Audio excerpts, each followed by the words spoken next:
Hello everyone, स्वागत है आपका हमारे इस यूट्यूब चैनल पर। हमारा आज का टॉपिक है historical background of Indian constitution. आज हम बात सिर्फ कंपनी रूल की करेंगे, दैट इज 1773 से 1858 तक के सारे जरूरी एक्ट्स हम इस वीडियो में देखेंगे। चलिए तो शुरू करते हैं। सबसे पहला एक्ट आता है रेगुलेटिंग एक्ट ऑफ 1773। इस एक्ट को मेनली ईस्ट इंडिया कंपनी को सही तरीके से रेगुलेट एंड कंट्रोल करने के लिए बनाया गया था। चलिए इस एक्ट के कुछ फीचर्स देख लेते हैं। इस एक्ट से पहले बंगाल, मद्रास, बॉम्बे के गवर्नर हुआ करते थे जो इंडिपेंडेंट होकर वर्क किया करते थे। पर इस एक्ट में बंगाल के गवर्नर को एक्स्ट्रा पावर्स दी गई as compare to Bengal of Madras and Bombay.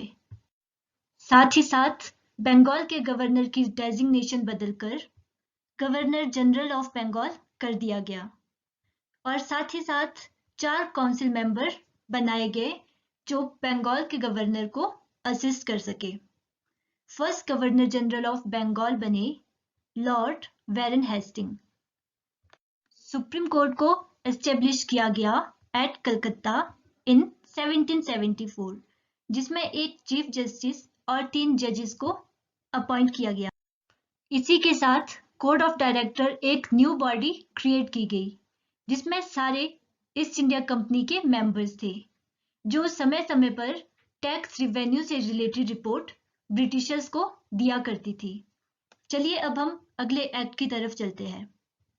Next act is Pitt's India act of 1784।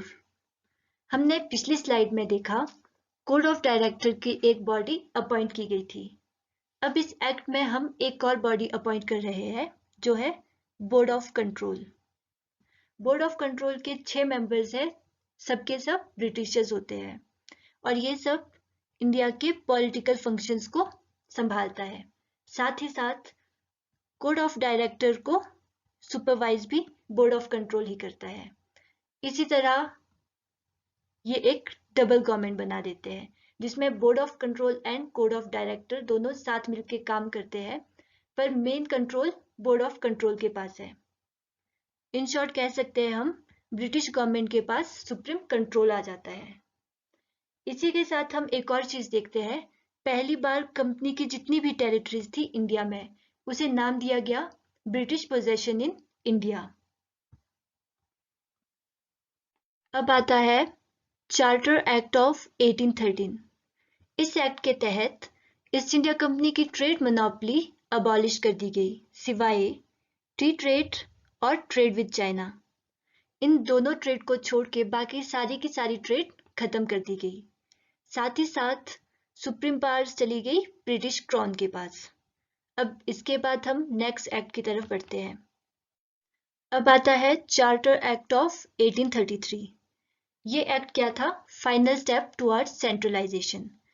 इसका मतलब था बंगाल का जो गवर्नर जनरल था उसे एक्सक्लूसिव लेजिस्लेटिव पावर्स दी गई।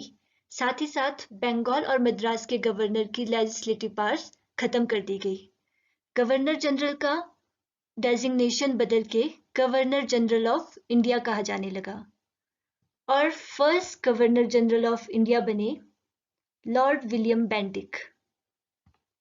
इसी के साथ साथ उन्हें बहुत सारी एक्सक्लूसिव लेजिस्लेटिव पावर्स भी दी गई। और अब क्या हुआ? ईस्ट इंडिया कंपनी एक प्योरली एडमिनिस्ट्रेटिव बॉडी बनाई गई जिसके तहत ईस्ट इंडिया कंपनी की बाकी सारी की सारी ट्रेडिंग खत्म कर दी गई और इसी के साथ पहली बार ओपन कॉम्पिटिटिव सिस्टम शुरू करने की कोशिश की गई पर यह सफल नहीं हो सका।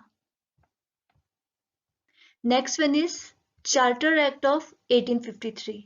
ये एक लास्ट चार्टर एक्ट था। इस एक्ट के तहत कंपनी का रूल इंडेफिनिट पीरियड के लिए बढ़ा दिया गया। इसी के साथ साथ काउंसिल की लेजिस्लेटिव एंड एग्जीक्यूटिव फंक्शन को सेपरेट किया गया और इसी के साथ 6 न्यू मेंबर काउंसिल बनाई गई जिसे मिनी पार्लियामेंट कहा जाता था और पहली बार लोकल रिप्रेजेंटेशन को इंट्रोड्यूस किया गया लेजिस्लेटिव काउंसिल में in the form of 4 members जो कहाँ से थे? मद्रास, बॉम्बे, बंगाल और आगरा। और ओपन कॉम्पिटिटिव सिस्टम पहली बार इंट्रोड्यूस किया। और फर्स्ट आईसीएस इंडिया के बने सत्येंद्र नाथ टैगोर। इसी के साथ ये एक्ट भी खत्म होता है। चलिए अब हम बात करते हैं 1857 की क्रांति, जिसे हम और भी अनेक नामों से जानते हैं। इस वॉर के बाद ईस्ट इंडिया कंपनी को हटा दिया गया और साथ ही साथ अब इंडिया डायरेक्टली क्राउन के अंडर आ गया। वीडियो पसंद आए तो लाइक कीजिए, कमेंट कीजिए आपको ये वीडियो कैसी लगी, या कोई सुझाव भी दे सकते हैं ताकि हम आने वाली वीडियोस में इनको इम्प्रूव कर सके। और ज़्यादा से ज़्यादा दोस्तों के साथ शेयर करें और सब्सक्राइब करना ना भूलें।